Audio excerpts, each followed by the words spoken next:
Hello, and welcome to Music Maps, the Rock and Roll Book Club podcast. In each episode, we use a place as a jumping off point for a conversation about music, anywhere from the obvious to the obscure.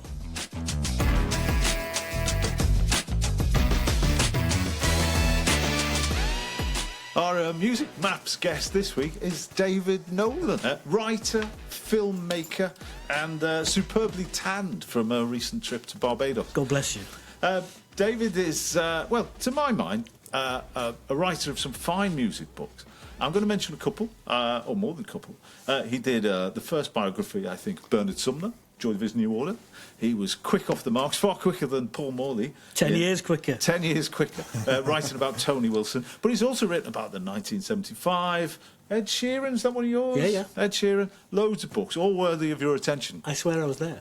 Well, I was going to go on, but the one, I think, where David came to my consciousness was he wrote this wonderful book, I Swear I Was There, where basically he tracked down all of the attendees at that famous Sex Pistols concert at Manchester's Free Trade Hall. I think that would make a brilliant standalone episode at some point. It would. Let's bear that one in mind. If only there was someone who could talk about it at great length. Yes. That became a TV documentary, a fine TV documentary, produced by Granada, and which brings us neatly into what we're here to talk about. So Music Maps, Simon, I believe, is a podcast that is about a place. And our place today is... Granadaland. It doesn't actually appear on an actual map, but on the music map, it's certainly there. I'm pretty sure there's... Is it Morley's book about Wilson that has a picture of Granadaland in the frontispiece? Don't be asking me about Morley's books. That's what this podcast is about. Right, so where is Granadaland? OK, so we have got Greater Manchester, Cheshire, Lancashire, Merseyside, a little bit of North Wales, a bit of South Cumbria and a bit of North Staffordshire, which is... a weird hodgepodge of places when you think about it, and doesn't make sense until you realise it's the strength of the Granada transmitter. So Granadaland actually defines the northwest rather than the other way around. So it's pure. So you grew up on the Wirral, did you not? I did, yes. So you're on the east side of the Wirral, so you'd get Granada, but if you're in the posh side, you could probably get HTV, because basically you've got to face the transmitter. So Granadaland is the northwest is Granadaland. Who coined the term? Granadaland. Yeah. Oh, so many people claim that one. That's kind of, you know, that's I Swear I Was There at the Lesser Free Trade Hall stuff. That is. But in terms of the concept of it, it's definitely the Bernstein brothers who set up Granada, and in setting Granada up, they had an ethos. They had a desire to bring culture and education and good things to the people of the northwest, and they ended up bringing it to the world. So Granada was a constituent part of, are we right to call it commercial TV, a network, commercial TV network? When was that? When was it founded? Well, it's in the mid-50s. They had the idea that, because they weren't, you know, Northwest boys, the Bernsteins, they had this idea that, rather charmingly, Manchester in particular and the Northwest had a very healthy newspaper culture, so they figured that people who read newspapers would like to watch quality TV programmes. And they also felt that because the weather was bad, people would stay indoors and watch the telly. So that was the two prongs of their attack. And other regions had their own television stations? I believe so. Are we not allowed to talk about them today? Well, they're not terribly exciting, that's the problem.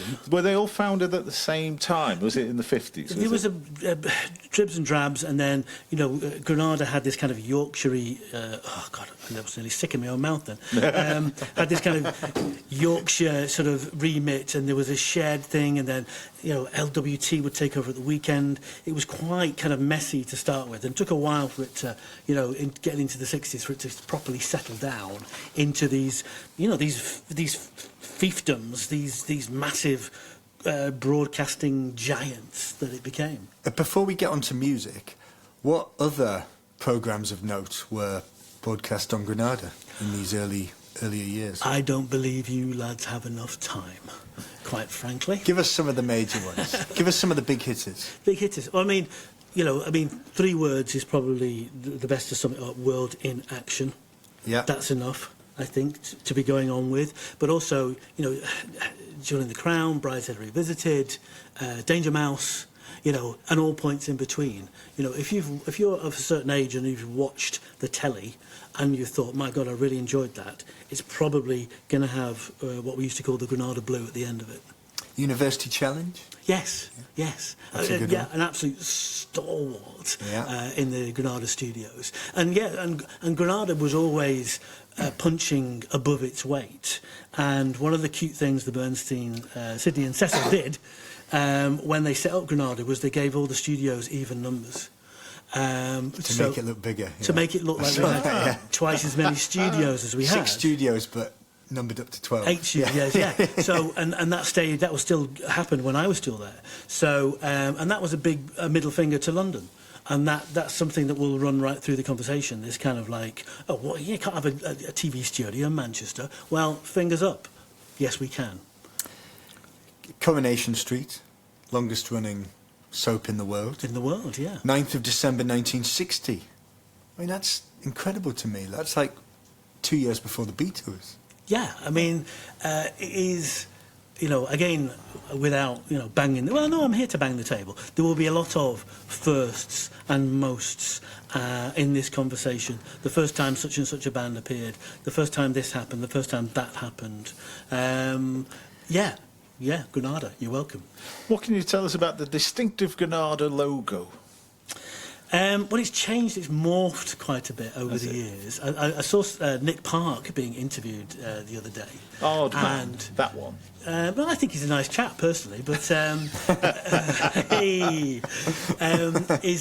you've got this kind of like up north news that's being read by Anton Deck at one stage during his latest extravaganza that was on at Christmas. And it's very like the Granada logo with the arrow going up. Yeah. So it's morphed and it's changed over the years. And in fact, it was purple for some time as well. It went purple in the sort of late 80s, early 90s. So it's changed and morphed over the years. Can you remember what the Anglia TV network logo was? Yeah, it was a silver guy on a horse with a flag.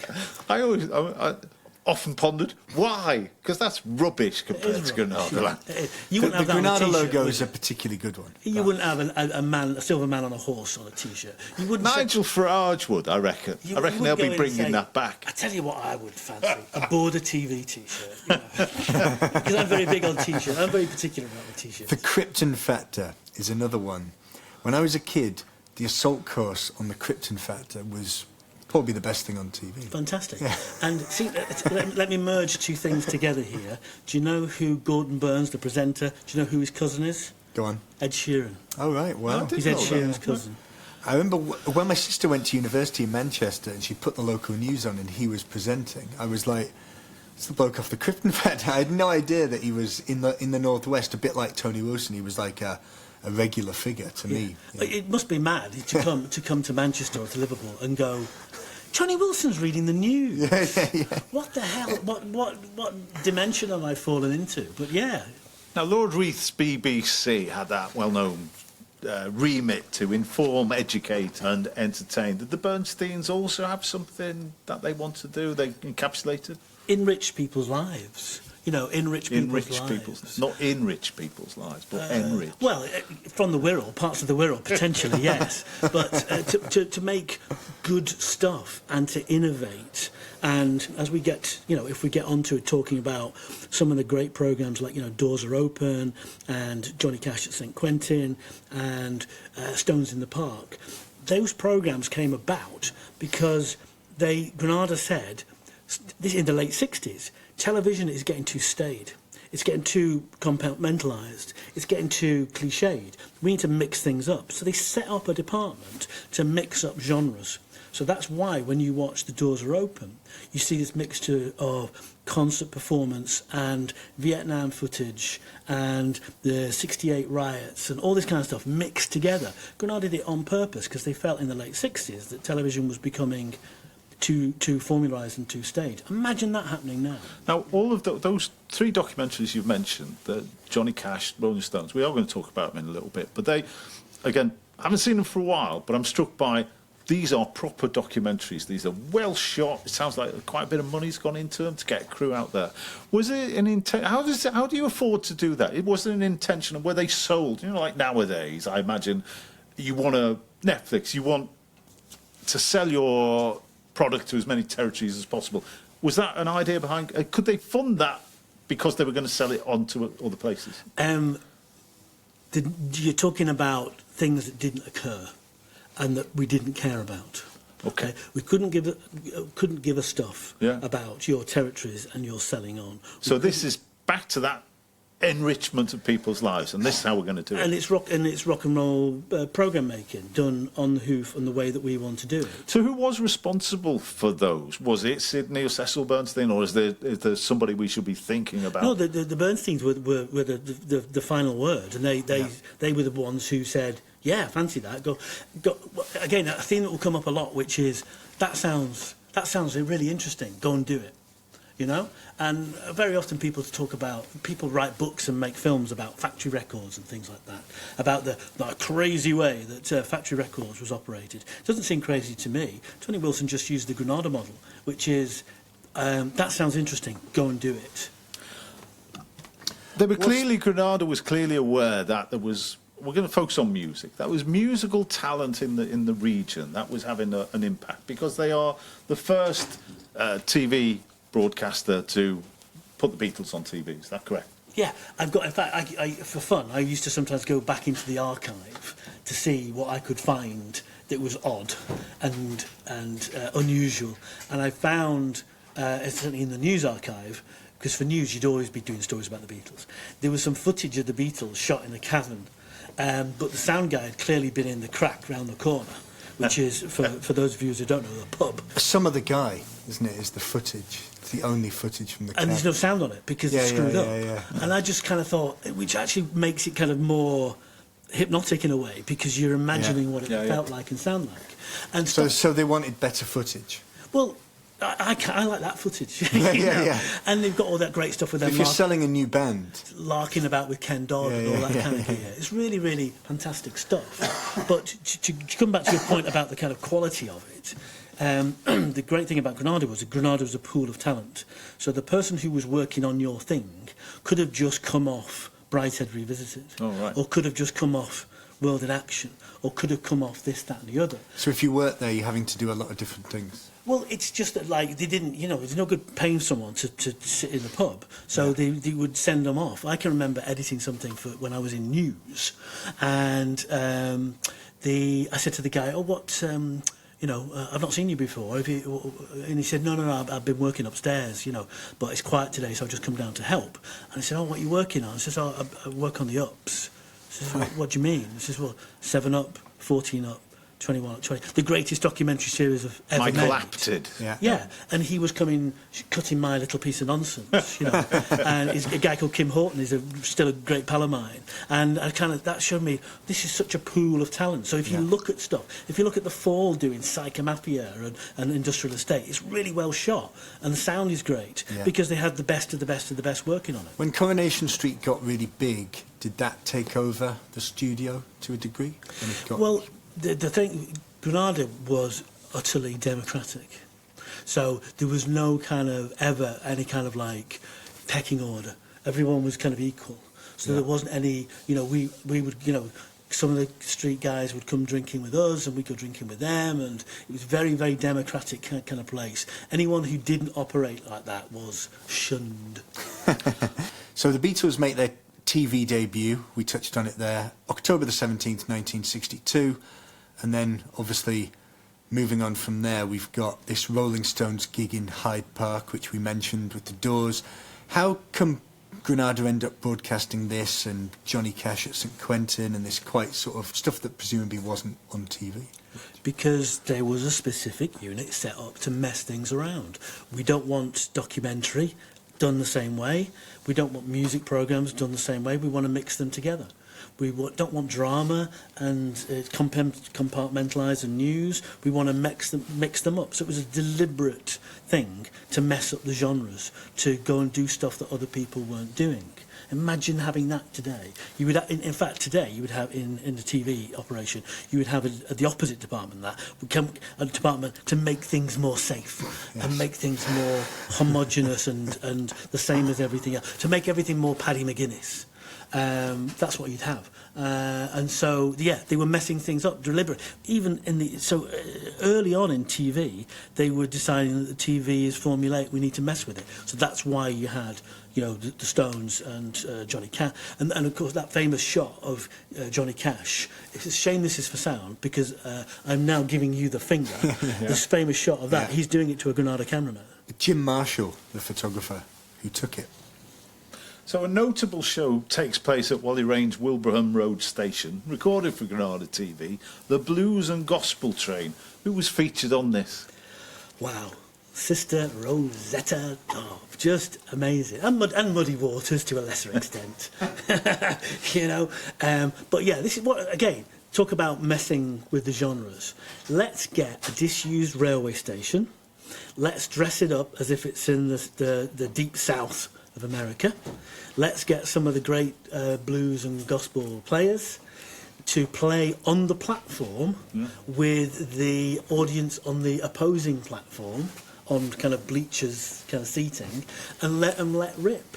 And what an amazing treat it is. And my great friend and great missed friend, C.P. Lee, the Manchester polymath and musician and writer, his theory was that was a far more influential performance than the Sex Pistols at the Leicester Free Trade Hall ever was, because millions of people watched it, including lots of pimply youths in the southern counties of Britain. 10 million people. Well, allegedly. Allegedly. Just let's have rule number one. Everybody makes the figures up. Everybody puts topspin on the figures. And CP was very good at that. But yeah, so lots of pimply youths thought, oh, this is like the blues, but all really amped up. I like this. Let's do this. So yeah, an amazing thing. And who would have thought to do that? And it's a beautiful, electric, literally, metaphorically, piece of telly. There is one name, though, which I think has some resonance beyond this. Johnny Hamp is the producer. Now, he kind of obviously had a career in TV. He was responsible for quite a few 70s and 80s musical TV things. I think he was mainly the 60s guy. He was your 60s guy who invented that kind of notion of a mad audience and kind of live performances and that kind of, that buzzy atmosphere that you can see carrying on through into the Tube and shows like that. So he was very much the 60s guy. And but what a great concept, what a great idea. How did Fens get to this gig in this train station? By bus, because it was a disused train station. Next question. Now, perhaps unsurprisingly, because it's in Manchester, sorry, Manx, but the gig's hampered by some inclement weather. Yes. This ends up making Rosetta Tharpe's performance even more memorable. What happened? Yeah, she had a rain-based tune. And she suggested to Hamp that she shifted that forward to the start. So she gets off horse and cart, kind of shimmies her way down the station in high heels and a big coat. She's got it looks like a white, massive fur coat. It's a very early example of that Manchester thing of wearing a big coat and shimmying down shimmying. Oh, so did she introduce do it? like wearing a big coat? They do love a big coat. Yeah. Was it Rosetta Tharpe or Elsie Tanner who started this? No, definitely Rosetta, 100%. And and just a great mad idea, and a classic example of that. That's an absolutely mad idea. Yeah. Let's do it. In 1963 as well. 64, I think. Yeah. So you mentioned there the list of people who subsequently told Johnny Hamp that the show had influenced them was fairly significant. Who were some of these people? It's all the boring guys, the Claptons and the Becks. Jagger, Page, all John of those Paul Wallers, Jones, all of those Charlies. No, and it's apparent, and you've mentioned already though, the impact it had on C.P. Lee. And as a sidebar, I think we should mention C.P. Lee. Absolutely. So I don't think you mentioned his band, the Albertos. He lost Trios Paranoias. Well done. But C.P. was also responsible for one great memoir, When We Were Thin. When We Were Thin, which is a great book by Chris, and he's the guy who found the guy who shouted Judas at Bob Dylan at the Free Trade We Hall. cannot be more current. That's got to be worth a whole episode. Have you seen the Timothy Chalamet movie? I can't It wasn't on your airplane. I can't be back. doing with Dylan. It gets on my throat. No. A hard recommendation from me. It's not going to be at the end of this, but worth your while. I recommend Wait too. till it's streaming. And also with CP's book, a great book called Shake, Rattle and Rain, which is a fantastic book about Manchester music. CP Lee, perhaps not quite as famous. One other person we're going to talk about, Tony Wilson. Now, Tony is a Never heard of him. key figure in Granada and Manchester at large. What was his history with Granada? I mean, he was a Granada boy, and similar to me in a way. You know, I mean, I've worked on and off with the BBC for like 20 years, but I'm still a Granada boy at heart. You know, you cut me and you've got Granada written through me like Blackpool through a stick of rock. You know, and Tony was the same. Have you got the logo tattooed? Yes. Do you want to see it later? You want to see where the arrow's pointed? So Tony was one of these guys. You know, he did a bit on the Liverpool Echo. He did a bit at ATN, but he found Tony liked being a big fish in a small pool. That was very much Tony's thing. And he didn't care for working in London and didn't care for working in Liverpool. But he found his home at Granada, and he was a Granada boy through and through. But, you know, people remember Tony for the music programmes, but also Tony made religious programmes. He made business programmes. Yeah. He made Flying Start. Yeah, he made school programmes. He made, you know, he was a good Granada soldier. And the same happened with me, really, which was if you make this programme and that programme and that programme and that programme, and you prove yourself a good soldier, we'll let you make some mad stuff as well. And there were other people. I mean, we're straying into the rest is entertainment territory here. Sorry, Marina Hyde. But people like David Lidderman and John Burt, who ended up heading the BBC. He was a Granada alumni, wasn't he? You bet. I mean, I think Lidderman was Tony's researcher, actually. Yeah. And so I interviewed him for my Tony Wilson book, which is really interesting. And and that's, you know, and the last thing I want to do today is come across like, oh, it wasn't as good as it was in my day, kind of fella. But it's quite hard not to when you see the amazing, you know, talent that came out of Granada, you know, movie directors, film directors, giants of the industry who started as researchers, you know, and it's a shame because the opportunities that we had aren't there for the young guns, but it's a different opportunity in a different world, and their world is amazing, but it's just very, very, very different to our kind of slightly analogue world.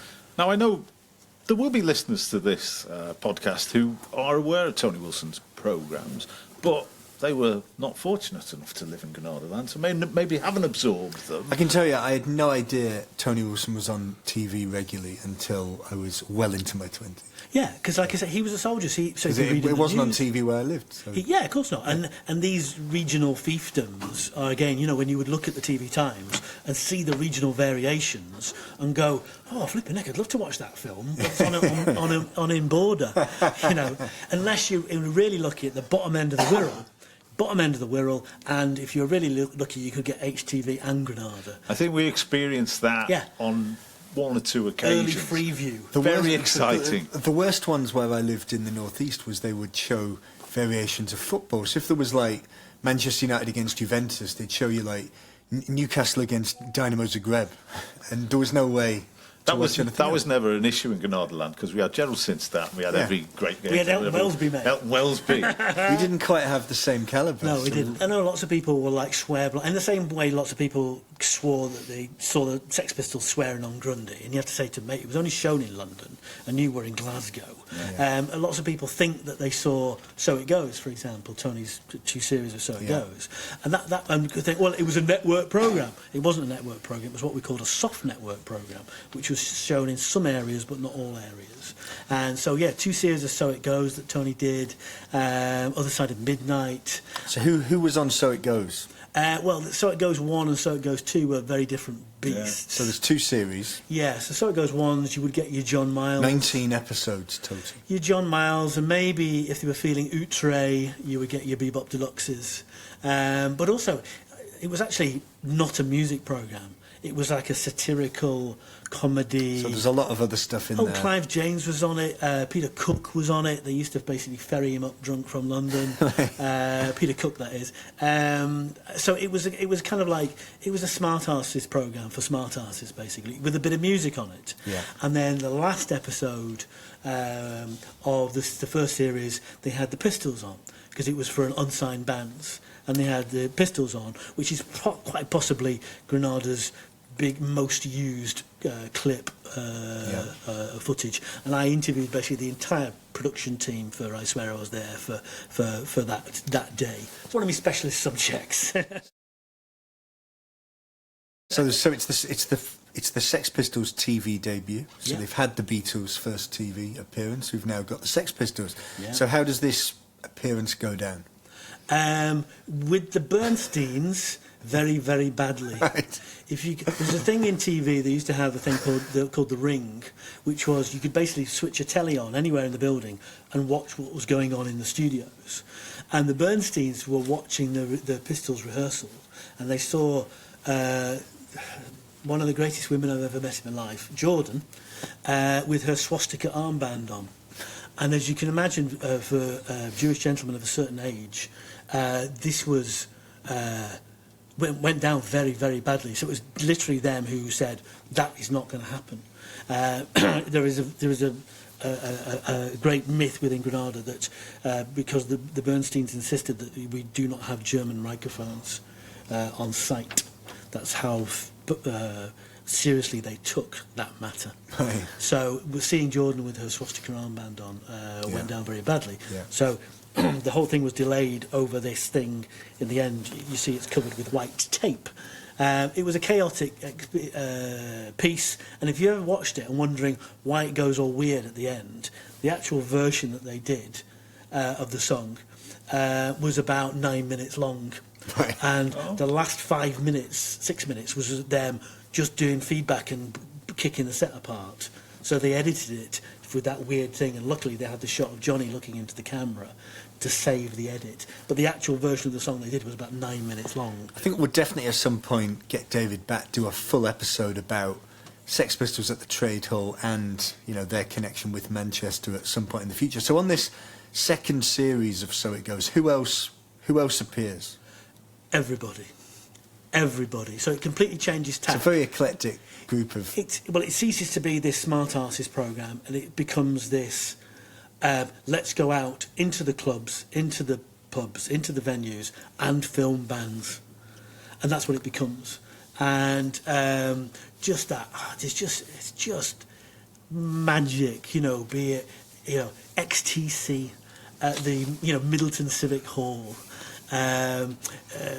Elvis Costello looking like a tiny baby with his shaved head, I think at Eric's.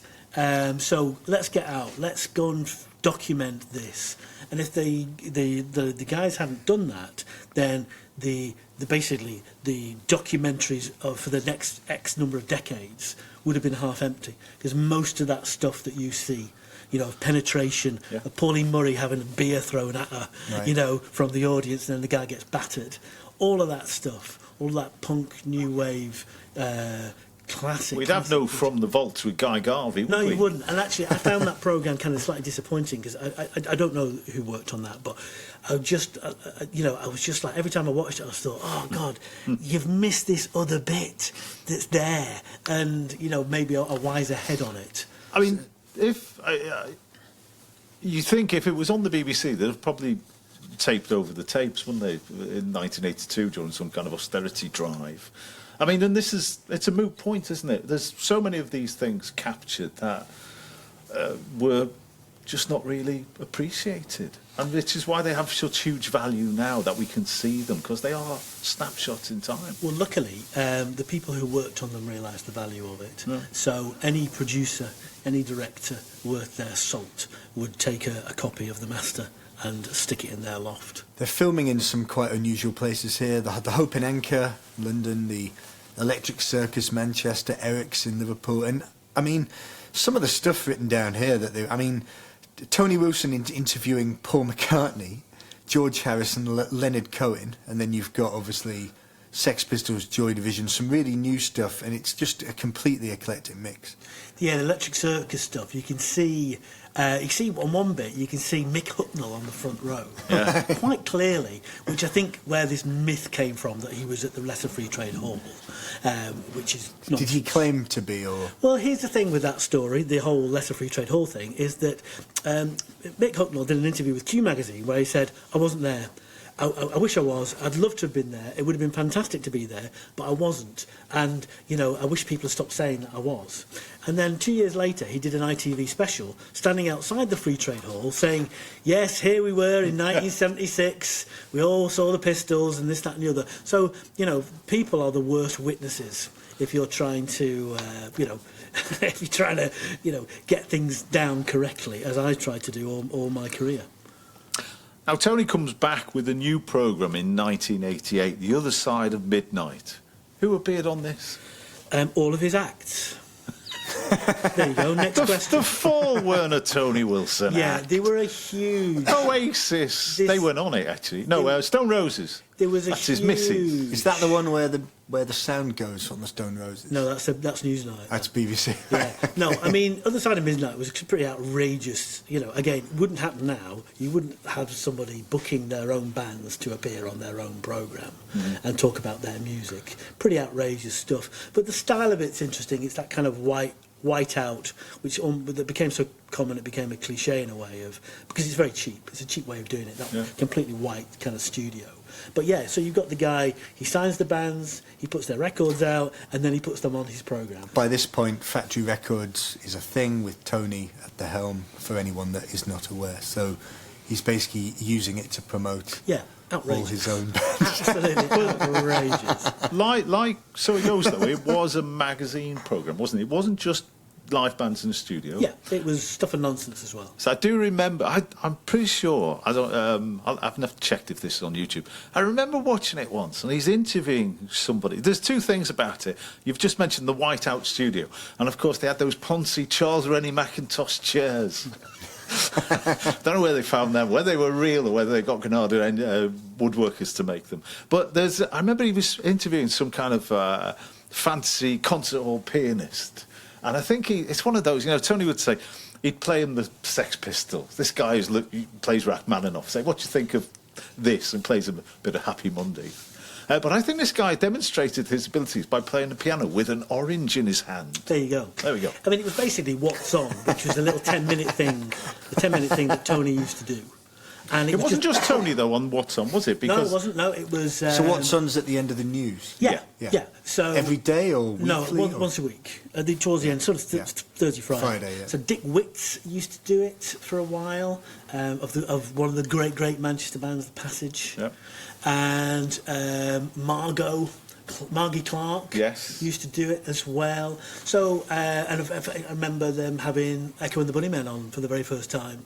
Literally a couple of months after they'd formed. Was that their first appearance? Of course on it TV? was. So we've got the Beatles, the Pistols, the Bunnymen. Who else have we got? Teardrop Explodes. Explodes. That Teardrop Explodes performance, which has a friend of the podcast, Paul Simpson, on, because he wasn't in the band for too long, but he's playing the keyboard at the back. What other music was featured on Granada around these times that isn't associated with Tony Wilson? Well, here's the great shame, I think, of the kind of Granada music story, is that there's hundreds and hundreds of programmes that are sitting in the vaults that people have never seen or have a very vague memory of seeing. It's all survived. It's there somewhere, and because a lot of the way that we were able to make programmes, it was only for 2 transmissions. So we were able to say, look, we could basically do it on the sly or do it on the cheap, on the understanding that it was 2 transmissions. So there's all sorts of programmes that are just there, that are kind of long forgotten about, Granada programmes. The one that, my favourite one, is the programme that really influenced me, actually, was about a guy called Phil Jones, of a Liverpool band called Afraid of Mice. And Phil went solo and they made a documentary about him, half-hour, 7:30 programme about Phil's solo career, which was made. And it was quite a cynical programme, though, about about the state of the music industry and of hype and all this kind of stuff. And I love Afraid of Mice. They're one of my favourite Liverpool bands, and they made a documentary. And it was the first programme I ever taped off the telly. So I watched it about 1,000 times. I can quote the whole thing to you. What's the first thing you taped off the telly, Mark? Well, I don't know if... Well, I do know. It was Celebration. It was a Granada series called Celebration. And I think maybe in the first episode, but it had the first live performance in the studio of New Order. Factory Records, New Order. There you go. Ding. There's another one. Now, let's take another one off our list. My granddad, so this is 1981, my granddad had got redundancy money or retirement, and he bought a Betamax video recorder. It was a Toshiba. Ooh, Betamax. Ooh. Better quality, David. Anyway, he bought this Betamax, and he lived nearby, and I asked him, could you record this programme for me? And he did, and I used to go round to his house every day to watch this New Order thing. Anyway, about a year later, I had a job, and I bought my own video recorder. And because I had one tape, a Betamax tape, I bought a Betamax. It was a Sanyo, and it cost £299. But then you were then in the Betamax ecosphere. It's like the Apple ecosphere, only much worse. Because if you went to a video shop, they would have 9 Betamax cassettes, when everything else you wanted to watch, Driller Killer, was all on VHS. And my parents went for Betamax too, and I had one Betamax tape, Star Wars, taped off the telly with adverts, and I watched it because it was the only thing I had. I would just watch it and it would finish, I'd rewind, watch it again, and I watched it so often I can still remember a few of the adverts because I just watched it so many times. It goes into your brain, doesn't it? Because you're just so used to it. Should we have a couple of other firsts then while we're at it? Generation X, first appearance, Mark Bolan, The Jam.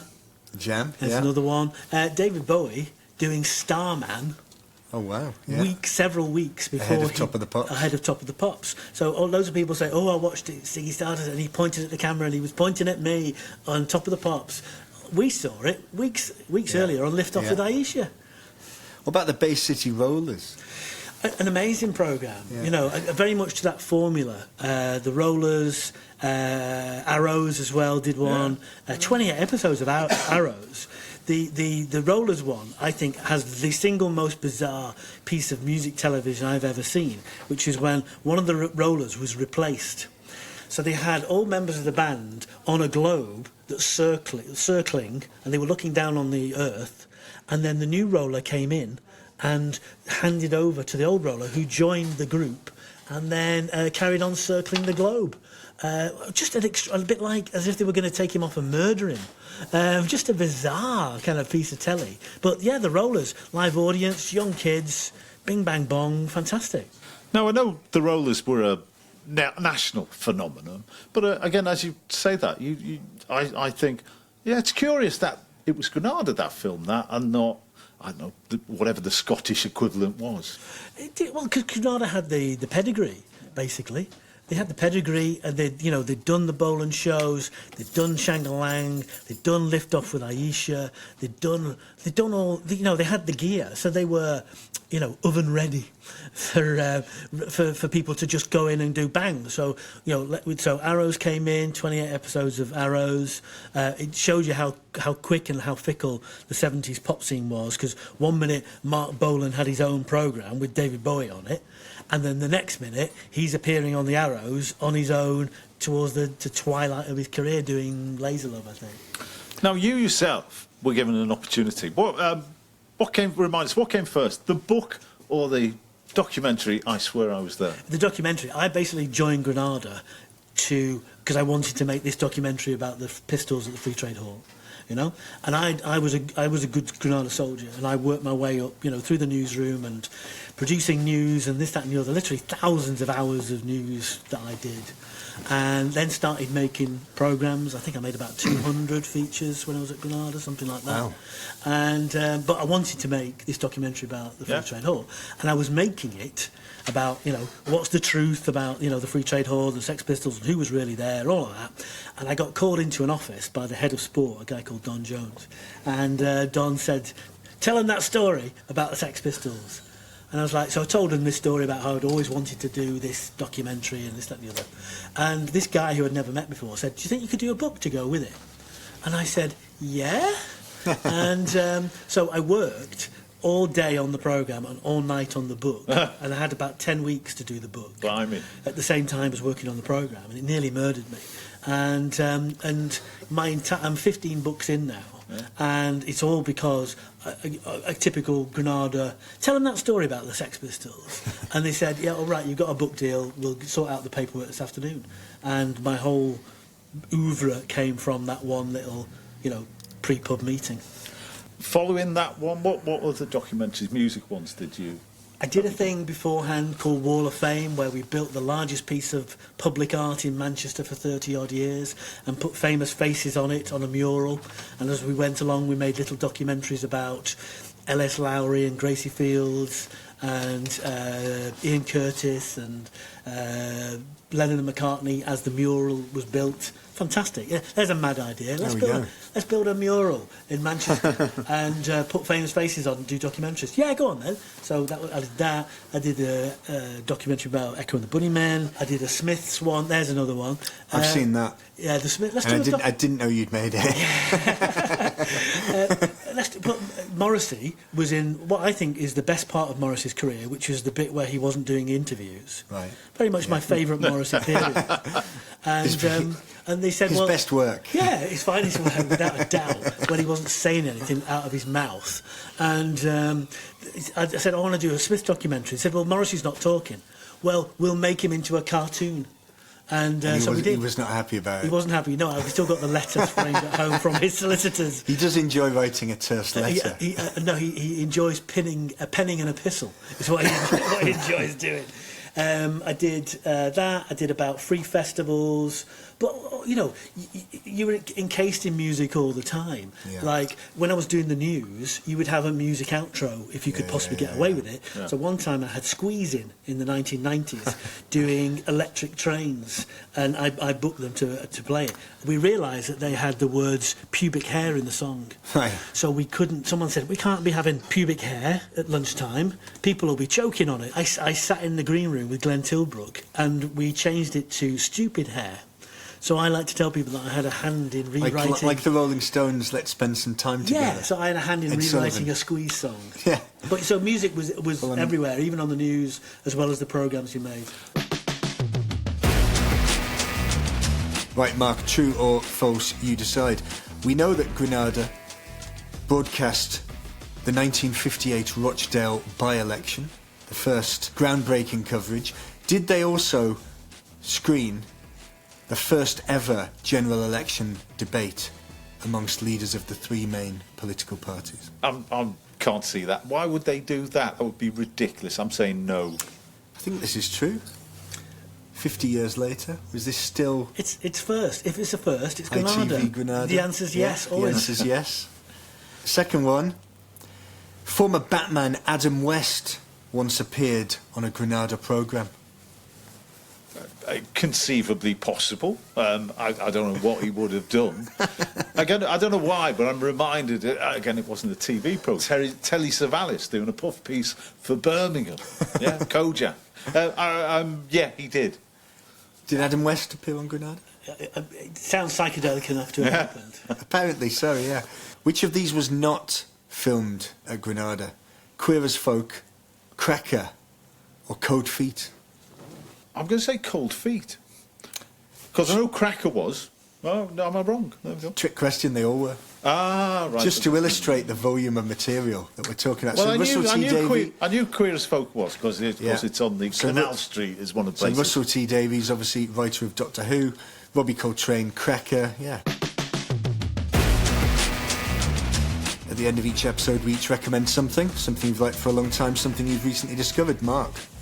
Today, I've been to a museum of fashion and textile in Bermondsey to see a fantastic exhibition about youth culture, the Blitz, Lee Bowery. I can't remember what it's called, but it's on until March, and it was wonderful. So, curated by friend of the podcast, friend of Rock and Roll Book Club, Martin Green. So go along to that. In Granadaland, who was Eileen Bilton? Ooh. Was she something to do with windows or cars? She was to do with the development of Warrington and Runcorn as a place to bring your business. And Eileen Bilton, at the end of the ads, they said, call Eileen Bilton. And so with that in mind, Warrington, Runcorn, Newtown development plan, that the band. electronic project that recreates that sound of early 80s adverts that you would get on Granada. Eileen Bilton does obviously sound like your auntie, doesn't she? But she's probably CEO, very high-powered, you know, confederate. She set up an estate agency firm. She made gazillions, I believe, allegedly. There we go.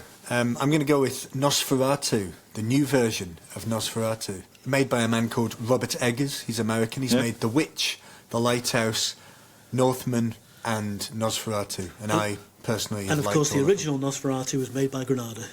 There we go. What? That's a lie. And on that bombshell. That's a goddamn lie. On that incredible news. All that remains to say, massive thank you to David Nolan. As we hinted, we've got to get David back to talk about the Sex Pistols in some detail. David is also, we mentioned at the start, a writer of some repute. Would recommend you have a look at his Manque Noir trilogy, which are fantastic books and which are being hopefully made into TV programmes soon. That's coming to a TV station near you, including Granada. Read them, put them on Amazon, rate them highly. Goodbye.